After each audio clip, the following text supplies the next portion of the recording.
watch a TV show, pick up the phone, turn on the light, borrow the car, go on a flight. Man, what a life! Yesterday we couldn't, but today we can, thanks to the electric sunshine man. Sunshine in a bottle, music in a box. There was nothing he couldn't do. He had a dream, and it all came true. People getting closer, voices being heard, folks were talking all down the line. He had a dream, and it turned out fine. The electric sunshine man, doing the best that he can, spreading the light, yeah, doing all right. The electric sunshine man, the electric sunshine man, the electric sunshine man, doing the best that he can, spreading the light, yeah, doing all right. The electric sunshine man, the electric sunshine man.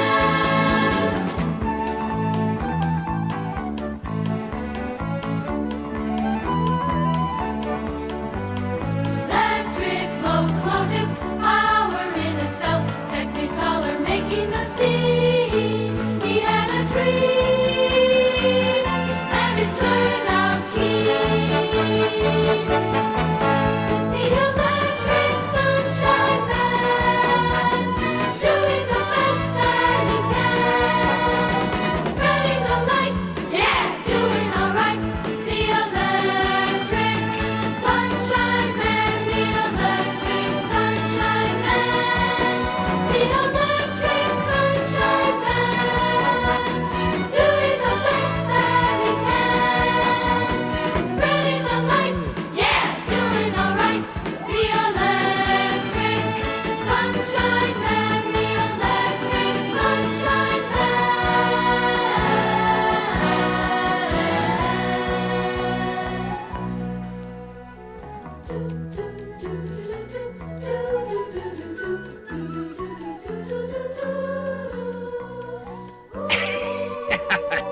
Electric Sunshine Man, huh? Yeah, I like that. Yes, sir. Fine introduction. Sunshine in a bottle, music in a box. Sounds crazy, but I did it. In fact, I thought I could do anything. From the time I was born, incidentally, my birthday's February 11th. Anyway, from the time I was just a kid, I had a notion that nothing was impossible. It was just that nobody had figured out how to do it yet. So, I spent my life doing things that no one had ever done before. When you were 7 and moved here to Michigan from Ohio, you figured out that birds could fly because they ate worms. And if people ate worms, then they could fly too. But you also figured out that eating worms wasn't such a super idea. So, since I was younger than you, you told me if I ate them, I could fly.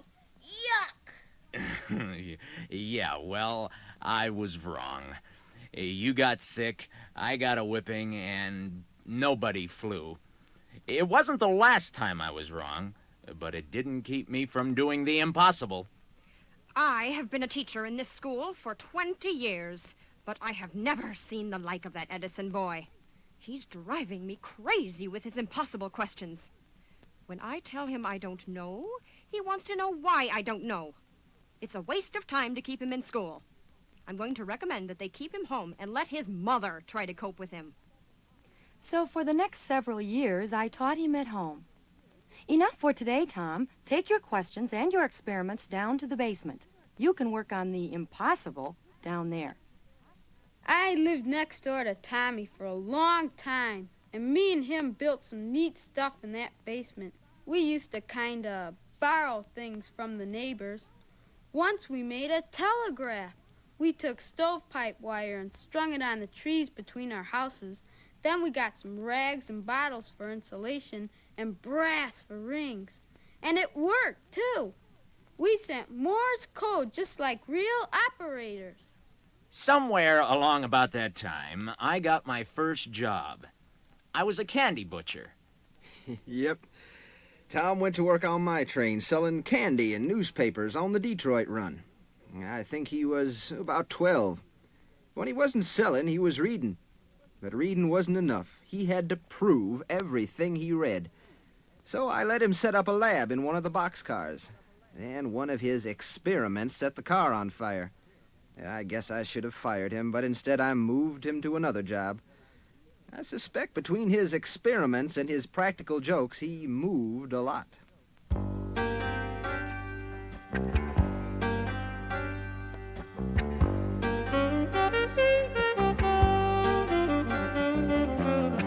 He used to work on a train every day, selling his wares to the folks who could pay.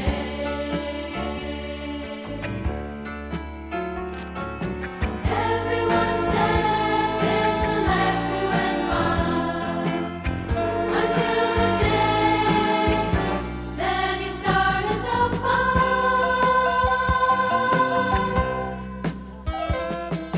Now he's going round with holes in his shoes.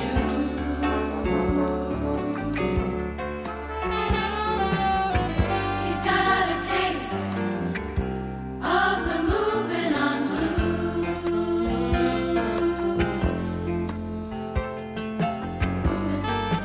Moving on blues. Moving on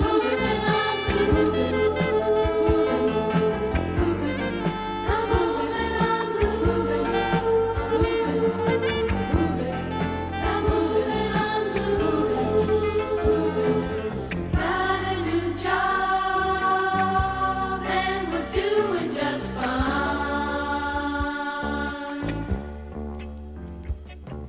Sending the calls down the telegraph line. Studying hard and yet earning his keep until the day that they caught him asleep.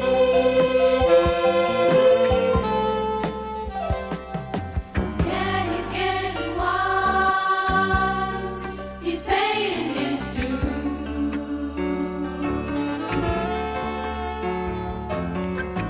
He's got a case of the moving on blues.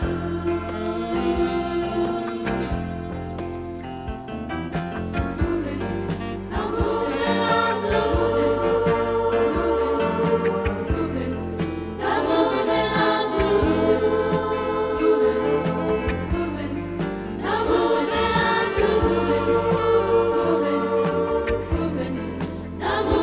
on blues. Went to the city to give it a try.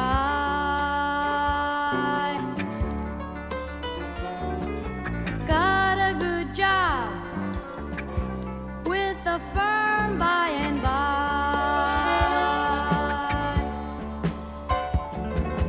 Getting attention and ready for more until the day that he burned up the floor.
I did move around a lot in those years.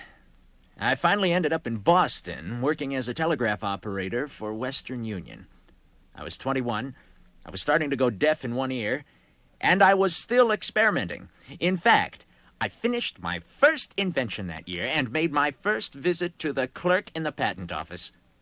Thomas Alva Edison, electronic vote recorder, number 90646. Patent granted. Do come again. It was a lot faster in those days. I was so proud of myself, I took that machine right over to Congress. I thought that my fortune was made. But the darn thing didn't work. As a veteran congressman, son, I can tell you what your problem was. Your machine worked. It just worked too good. It counted votes so fast, it left no time for the opposition to filibuster. So of course Congress wouldn't buy it. I decided right then that if there was no market for an invention, it didn't work. So much for Boston. I decided to move to New York.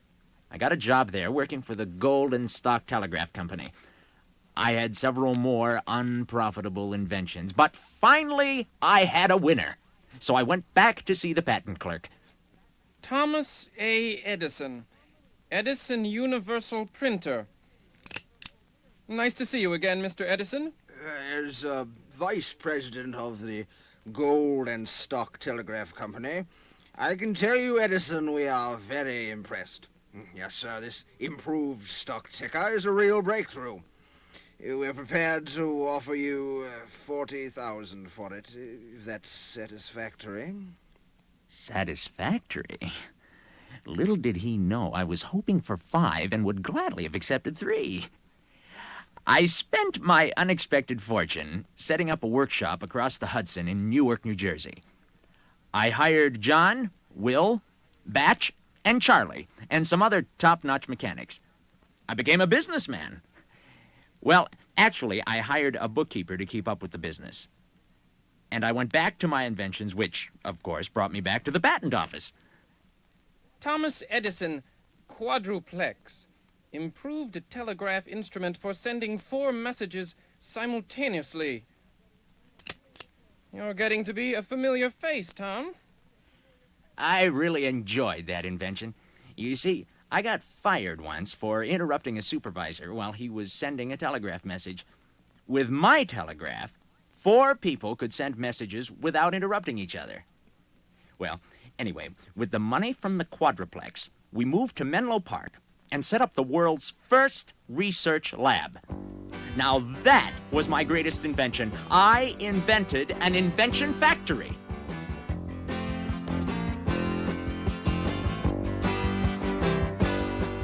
If it's never been done, we can do it.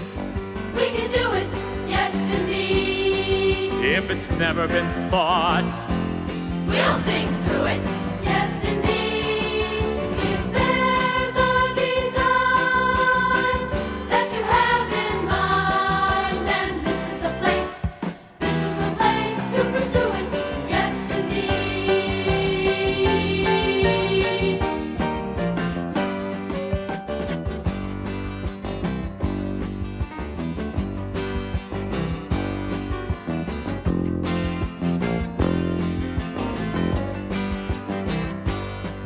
if you're working a plan, we'll improve it. We'll improve it, yes indeed. If the plan has a flaw, We'll remove it, yes indeed. There's no imitation of our dedication. Yes, we are the best. We are the best, and we'll prove it, yes indeed.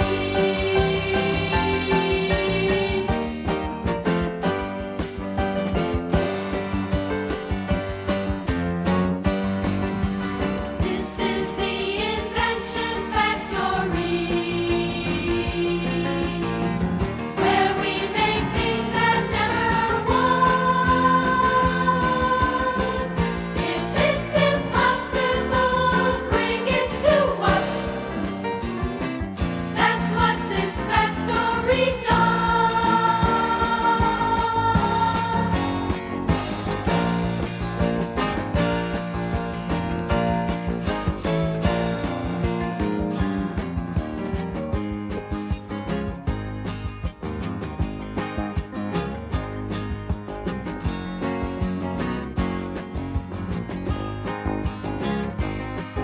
There's no telling what we'll invent here.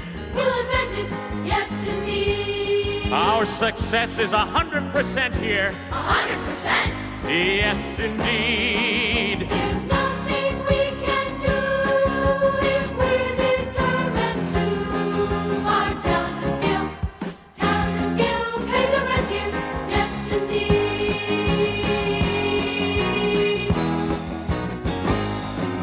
Yes, this is the Invention Factory, where we make things that never was.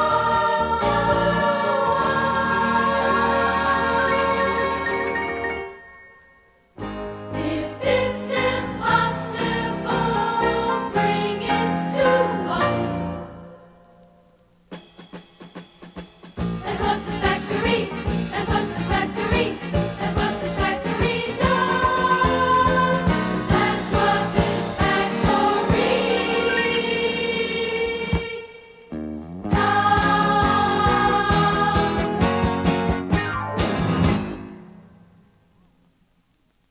All of us were real proud to be working for Mr. Edison, the boss. We almost invented the telephone in that lab. It's true. The boss applied for a patent. Tom, I'm a little embarrassed to tell you this, but we here in the patent department don't think your design for a telephone is adequate. You'll have to make some improvements. While we were working with the boss on the improvements, he discovered a scientific phenomenon that people started calling the Edison effect. He got so carried away with that, he let a guy named Bell beat him to the patent on the telephone. And the Edison effect didn't amount to anything until a fellow named Marconi took it and developed the radio. But we did come up with one good thing out of that telephone research. Yeah, while the boss was working on the carbon microphone, he got a wild notion. He said he was going to build a machine that would talk. I've seen you do the impossible before, boss, but I'll bet you a box of cigars this won't work. You build the machine like I told you, and we'll see. So I did. A strange contraption with a cylinder, a needle, a tube, and a crank. When the machine was finished, the boss turned the crank and shouted into the tube, "Mary had a little lamb." Then he put the needle back on the head of the cylinder and turned the crank again, and the machine said Mary had a little lamb. It nearly scared us all to death. Have a cigar, John, and pass them around. You see, I told you nothing's impossible. Impossible? No, nothing's impossible. Don't let the world tell you it can't be done, 'cause it can be done, it can be done, it can be done.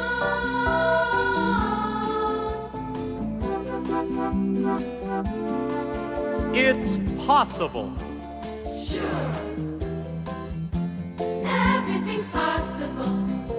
Believe in yourself and the battles have won. Yes, it can be done, it can be done, it can be done. You may not know how to do it right now, but you can and you will if you try. Remember who you are and reach up for a star,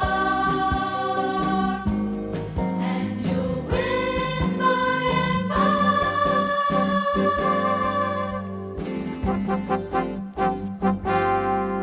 Impossible? No, nothing's impossible. Though you may be standing there all alone, yes, it can be done, it can be done, it can be done.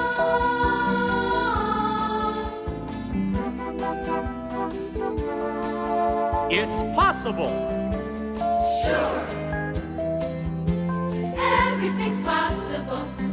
If you have the heart to be on your own, then it can be done, it can be done, it can be done. The future belongs to those who are strong,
Edison demonstrates talking machine to President Hayes.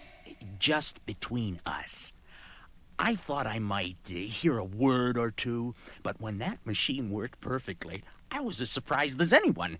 You see, I've never quite trusted things that work right the first time. Well, then you sure must have trusted our next invention because it didn't work right the first time, or the second, or the third, or... We did work on that thing a long time, didn't we? In the beginning, it seemed simple enough. Simple? Yeah, the boss thought those electricity fellas were on the wrong track with the arc light, so we were just going to improve it a little. The truth is, someone told the boss it was impossible to subdivide electric current. So, of course, he had to prove nobody knew how to do it yet. Right. Remember we started out looking for a filament? We couldn't find anything that would glow without burning to ashes. We tried hundreds of things. Then we figured out that the filaments would burn better in a vacuum. So we put them in a bulb and pumped the air out. Yeah, that was wonderful. Then we had to go back and test all those things over again. As your banker, Mr. Edison, I must tell you that these electric light experiments are taking too long and having no results. Our patience and our money are coming to an end. He was right. We didn't seem to be making any progress. But I figured if I worried about him, I never would make any progress. So I went back to work.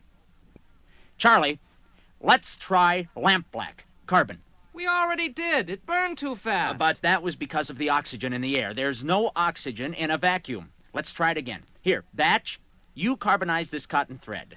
It took us hours to get that carbon thread into that bulb without breaking it. But we finally did it. And then we pumped the air out and turned on the current.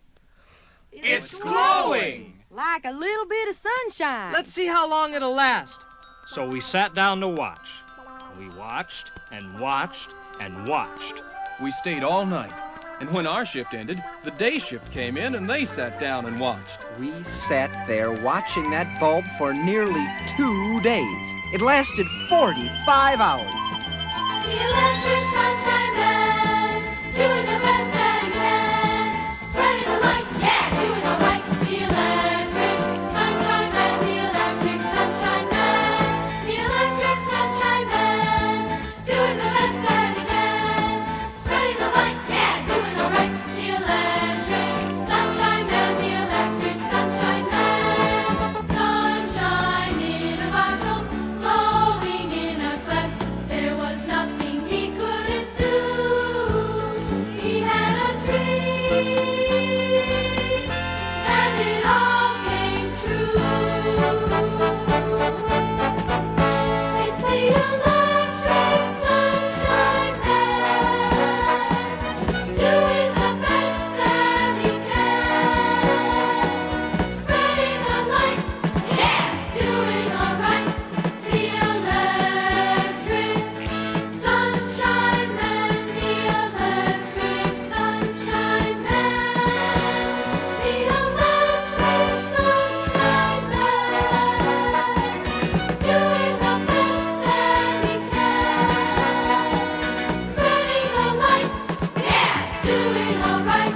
The electric sunshine man, the electric sunshine man.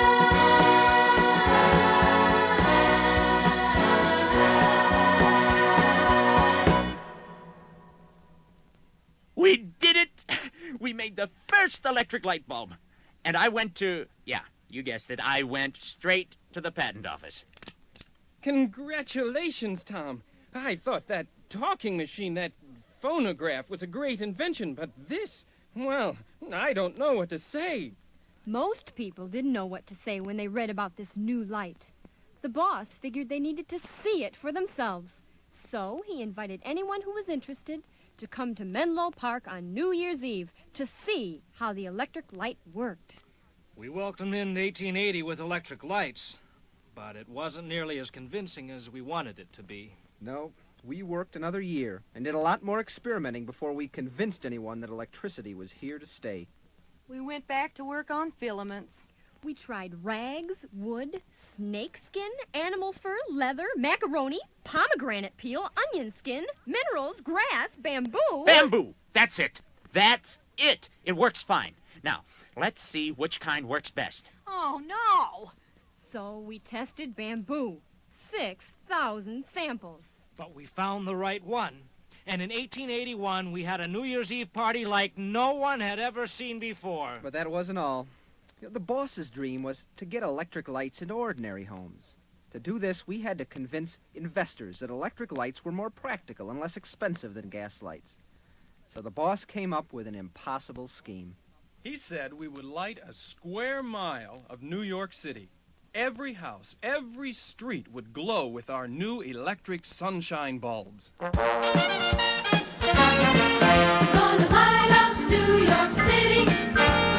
Really gonna make it shine. We're gonna put a glow on Wall Street, from the river down the line. We're gonna turn on New York City, yes indeed. We're gonna shake up old Manhattan. We're gonna make the whole town smile. We're gonna open up on Broadway in an electrifying style. We're gonna turn on New York City, yes indeed. We're gonna turn on New York. We're gonna turn on New York. We're gonna turn on New York. We're gonna turn on New York. We're gonna turn on New York City, yes indeed.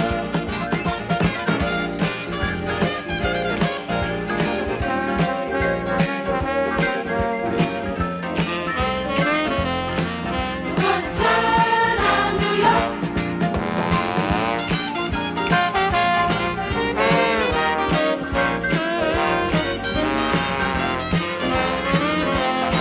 We're gonna turn on New York. We're gonna turn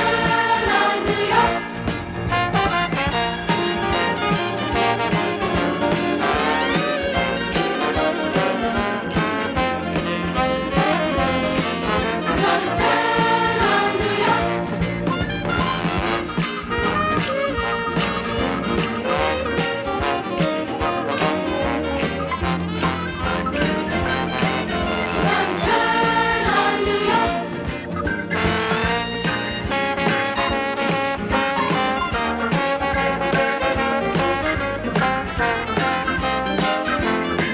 We're gonna turn on New York. I was 33 then, but it was almost like that telegraph James Clancy and I built between our houses when we were kids. We had to invent or adapt everything we used. I was in seventh heaven. Sockets, switches, dynamos, meters, fuses, cutouts, fixtures, generators, wires. Wires. Boy, did we lay wires. I wondered if I was an electrician or a ditch digger. We laid 18 miles of wires underground. Mr. Edison right along with us in the trenches, checking every box poured, every connection made. But it was worth it because it worked. It all worked. Every bulb in every street and every house came on when I pulled the master switch. What a show! We got our backing and started the Edison Electric Illuminating Company and the electronic age. It was a dream come true. Yeah, not just the electric light, but what I could afford to build because of it. New labs in a new location in West Orange, New Jersey, and all new equipment and supplies. Everything and anything an inventor could ask for.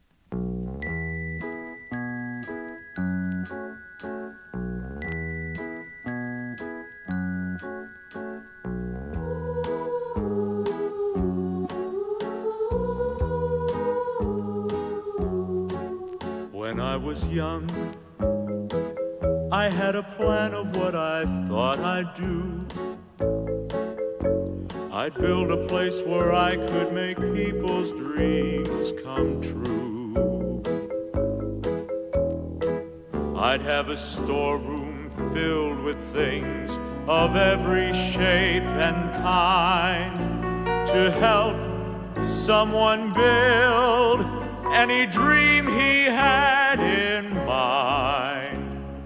The sky would be the limit, and even that might be a little too confining for what I hoped I'd see.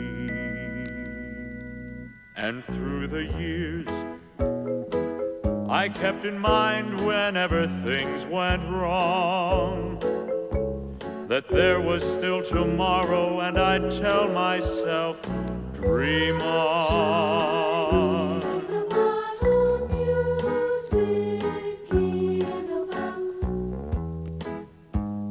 And now, I've reached the end of all the dreams I've had. And I guess perhaps you wonder if I'm not a little sad. Well, it's not so bad for dreams to end, and I've learned something new. You see, the ending of a dream is when that dream comes true. The sky must be the limit, and even that may be a little too confining for what you hope to see. So through the years, just keep in mind whenever things go wrong that there will be tomorrow, so tell yourself, dream on. Yes, there will be tomorrow, so tell yourself, dream on. Yes, there will be tomorrow, so tell yourself, dream on. Dream on. Oh, we invented some grand things in those labs. Another one. Tom, do you realize you filed nearly 1,000 patents? You're in here more often than the postman. As the editor of one of the biggest dailies in this country, I will not be made a fool of. Fox, is this your idea of a joke? Edison develops moving picture camera. Did you write that? A picture that moves? Fox, I'm warning you, if you've picked up Edison's fondness for practical jokes. No, sir. No joke, sir. He has developed a camera that moves. Well, that's not quite it. He has a camera that takes 46 pictures a second, and he takes them on film. A fellow upstate, this Eastman, made the celluloid strip to replace the plates. Then he has another machine that magnifies the pictures and projects them on a screen. He's invented Hollywood, sir. Lights! Edison made them! Camera! Edison made it! Action! Edison had it! Lights, camera, action! Hollywood! Hollywood, would you believe that Hollywood is everything you could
You know, that old motion picture stage is still in West Orange. It's part of a museum now. And the Menlo Park Lab is a museum in Dearborn, Michigan. I bet you wonder how it got from New Jersey to Michigan. Well, I'm going to tell you. Henry Ford moved it there. You see, Henry and I were great friends. Lord knows he should have been my friend. I spent 10 years of my life developing a storage battery for his cars. And that's longer than I spent working on the electric light. We interrupt this program to bring you the following bulletin. War has broken out in Europe. The boss hated war. He offered the services of all of us and all the facilities of our lab for any project that would help end it. And finally, in 1918, it did end, and things got back to normal. Mr. Edison, I represent the Times, and my readers would like to know, now that the war's been over for a while, will you be retiring? Retiring? At 75? I've got enough ideas to keep me busy another 100 years. What are you working on now? Well, my friends Ford and Firestone are worried that if there's another war, we might lose our foreign supply of rubber. So we're looking for a source of domestic rubber. We were looking for the impossible again. We were trying to get rubber from weeds. And we did it, too. The boss was raising 12-foot goldenrod plants that yielded 100 pounds of rubber per acre. Yeah, it took about 9 years. But I finally made the first piece of vulcanized rubber. And then, before I could perfect the process, I ended up here, deceased at 84. Now, I've lost track of all the inventions I've watched since then. Jet planes, television, men on the moon, machines on Mars. It's an exciting time to be alive.